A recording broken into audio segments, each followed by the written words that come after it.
inna nahnu nazzalna zikra wa inna lahu la hafizuna. gis nga ancien premier ministre bu Angleterre biñ doon wax Gladstone dafa taxaw ci parlement bi daal di ne jullit yi lëjal nañ ñu te yoon wu ñuy jaar ba dégager leen ci kaw suuf xamee su ko ñu laaj ko mu ne ñett dong laa gis ne feeg dindi wuñ ko fi mënuñ ci ñoom dara. bu njëkk bi mooy ban? aj màkka. feeg mënuñoo dindi màkka tere leen a daje aj màkka mënuñ ci ñoom dara. bu ñaareel mooy lan? daje ajjuma julli juma julli ji juma ak aji màkka. nee na ñaar yi buñ ci mënul dara nañ fexe ci yooyu ba nuñ ko fi jëlee. ñu ne ko ak ban? mu tàllal kaamil bi ne ak kii.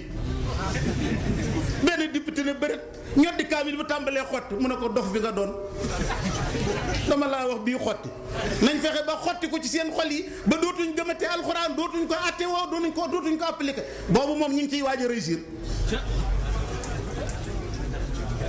ñun xam nga alxuraan léegi luñ koy doyee teg rek di raay di barkeelu la jàng naa ci nangam mi aayu ñaan fajug aaju waaye li muy digle xalaatoo ko.